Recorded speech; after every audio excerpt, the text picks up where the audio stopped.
domingo à noite. Eu estou iniciando o nosso vídeo, um videozinho pequenininho, que toda terça de manhã eu compartilho algumas reflexões no canal Paz e Bem. E hoje, por se tratar do terceiro domingo do mês, também é um momento que eu converso com a minha comunidade, eu faço uma pequena palestra do Dharma, que são os ensinamentos budista da nossa tradição Zen Sotoshu, o budismo Zen do Japão. Então, aqueles que estão nos ouvindo e aqueles que vão nos ouvir terça-feira de manhã vão presenciar como é o início de uma palestra formal do Dharma. Todos colocam mãos palma com palma. O Dharma, incomparavelmente profundo e infinitamente sutil, é raramente encontrado, mesmo em centenas de milhões de anos. Agora podemos vê-lo, ouvi-lo e compreendê-lo, que possamos completamente clarificar o verdadeiro significado dos ensinamentos do Tathagata. O Dharma, incomparavelmente profundo e infinitamente sutil, é raramente encontrado, mesmo em centenas de milhões de anos. Agora podemos vê-lo, ouvi-lo e compreendê-lo, que possamos completamente clarificar o verdadeiro significado dos ensinamentos do Tathagata. O Dharma, incomparavelmente profundo e infinitamente sutil, é raramente encontrado, mesmo em centenas de milhões de anos. Agora podemos vê-lo, ouvi-lo e compreendê-lo, que possamos completamente clarificar o verdadeiro significado dos ensinamentos do Tathagata. Boa noite a todos e todas que estão aqui conosco nesse domingo à noite. Bom dia para aqueles que estão acordando bem cedinho nessa terça-feira. Hoje eu vou falar simultaneamente para esses dois públicos durante 15 minutos. Aqui para o vídeo da Paz e Bem durante 13 minutos, que vai ser o tempo suficiente para introduzir uma reflexão que a gente vai prosseguir nos próximos vídeos. E que aqui na nossa palestra mensal do Dharma, a gente já conversou sobre isso, a gente vai seguir conversando. Vocês têm uma sensei que acompanha a política e contextualiza o Dharma, procura contextualizar esses ensinamentos que são tão antigos e trazer para os dias atuais. Porque o que Shakyamuni Buda fez foi reconhecer a existência do sofrimento, que é o sofrimento do samsara, o sofrimento mundano que se diz. Isso há 2.600 anos atrás. E ele, durante os anos que até ele atingir o completo despertar, onde ele, por fim, reconheceu, ok, o sofrimento existe o sofrimento. Isso não quer dizer que ele negou a existência da alegria, da apreciação e do contentamento, mas que existe o sofrimento, existem as causas. Que causas são essas? O que é possível fazer para transcender nessa vida esse sofrimento? Transcender também não quer dizer deixar de sofrer, mas é uma outra qualidade de sofrimento, de sensibilidade e de serenidade para poder viver as dores da vida, dores essas inevitáveis a todos os seres, que foi o primeiro ensinamento que Shakyamuni nos deixou, a respeito das 4 nobres verdades. A primeira é que existe o sofrimento, e os principais sofrimentos são nascer, envelhecer, adoecer e morrer. A gente, como um ser humano que tem consciência disso, né? A gente às vezes não, a gente sofre durante a vivência dessas condições e às vezes por antecipação, né? Só pelo fato de saber que a gente vai passar por isso, a gente já está sofrendo, né? E então, ok, existem esses sofrimentos, daí Shakyamuni Buda também falou de outros sofrimentos, que a gente é obrigado a fazer coisas que não gosta, viver com pessoas que a gente não aprecia, a gente sofre quando tem que se separar, né? E perder as coisas que a gente gosta e se separar das pessoas de quem a gente gosta, né?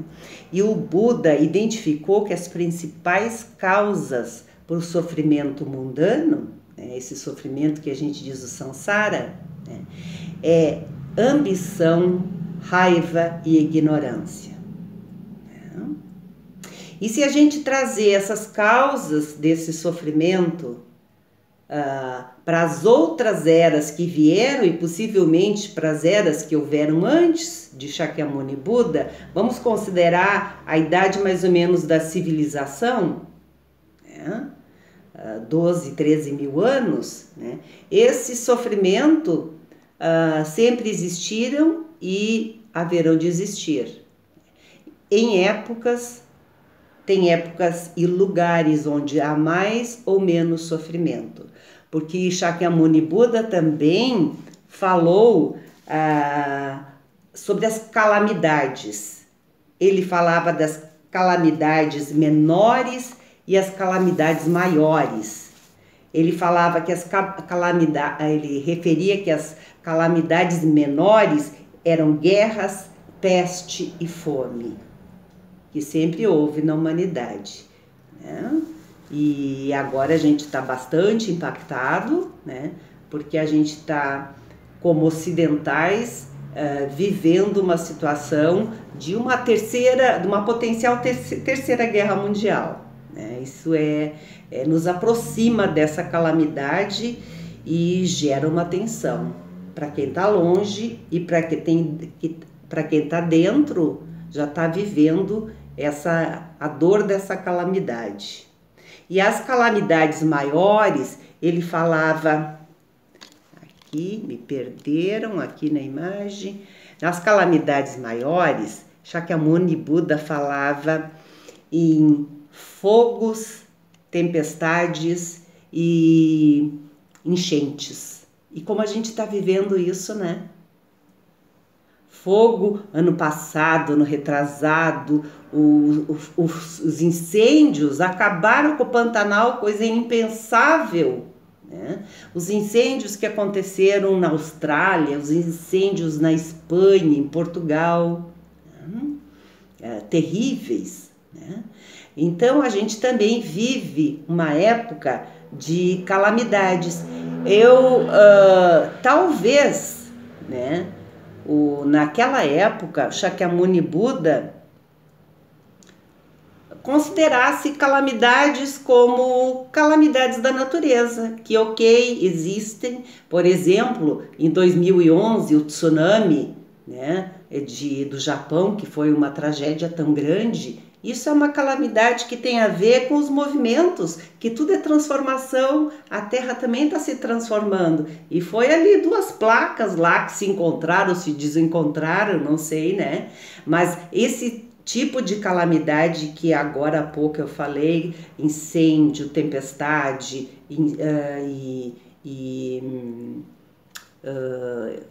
enchentes e tempestades, né? São das alterações climáticas, do efeito estufa, que são conhecimentos que a ciência está trazendo de algumas décadas para cá. Então, qual a responsabilidade, qual a corresponsabilidade dos seres humanos, né, em causar o sofrimento? E essa é o meu questionamento, porque em cima dessa corresponsabilidade e em cima dessa do ser humano, do homem, ser um agente de transformação, tanto negativamente quanto positivamente.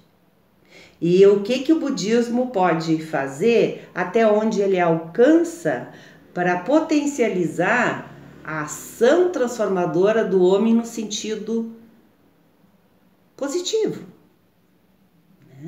E até onde o budismo pode alcançar e ser um vetor de cooperação, né, para tocar as mentes, né, do maior número de seres, para adentrar sabedoria e compaixão no sentido de conseguir abrir um pouco a mais a visão e ter responsabilidade, respostas mais habilidosas, respostas mais hábeis, né, nessa interação com o mundo, para promover até um karma coletivo mais positivo, que a nossa vida continue enquanto espécie por muitos e muitos éons, né, para que o nosso futuro seja preservado e garantido. A gente estava ontem discutindo um pouquinho num grupo de estudo sobre o tempo, né, e espaço e tempo, e o mestre Dogen diz que tempo e ser não tem separação, né? A gente só é no aqui e agora, mas a gente também, se não existe nenhum eu separado e que todos somos essa trama, essa teia da vida, se não existe esse eu separado, seria assim, todos somos nós também já somos esse eu no futuro, assim como fomos no passado. E claro, esse presente que, por exemplo, isso que eu estou conversando agora, o que eu falei agora há pouco já é passado, já é memória. Então, essa pergunta que a gente se faz às vezes, essas questões mais metafísicas, o que é tempo, né? Mas quando a gente fala de ações no aqui e agora, a gente está interferindo no passado e no futuro,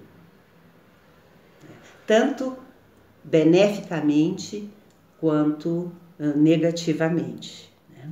E o que eu vou disparar e vou deixar pendurado no videozinho para a gente ir desenvolvendo nos próximos 15 minutos, vai ser o tema que eu quero compartilhar um pouco mais, que tem a ver com esse enunciado, que eu entendo assim, que o capitalismo e patriarcado como estrutura de dominação, versus os ensinamentos do budismo. Quando a gente fala de amor, quando a gente fala de sabedoria, quando a gente fala de iluminação, quando a gente fala de despertar, quando a gente fala de compaixão, como é desenvolver isso? Como é viver isso? Como é realizar isso? Quando o capitalismo venceu, a globalização venceu, como os impactos disso na nossa civilização. Porque vejam bem, né? Isso é um processo que vem acontecendo. Quando em 89 houve a queda do Muro de Berlim, quando em 91 houve a dissolução da União Soviética, esses ambos acontecimentos históricos, né, foi uma vitória do capitalismo e da globalização. Há uma vitória também do patriarcado. Não que não tivesse patriarcado na Rússia, já em Berlim, antes e depois dos muros, né? Mas aí é um outro olhar que a gente precisa compreender, né? E por último, o que eu quero dizer é que o impacto do patriarcado, das mudanças que ocorreram nessas últimas semanas e que eu não ouvi ninguém dizer, foi a saída da Angela Merkel. Vocês não perceberam que foi logo após a saída dela que tudo isso está acontecendo? Que era, no meu ponto de vista, né, o contraponto que ainda segurava e freava um pouquinho o patriarcado. E eu vou me despedindo, né, do vídeo da Paz e Bem, e a gente segue, né, nessa reflexão, budismo e capitalismo e patriarcado nos próximos encontros. Até mais.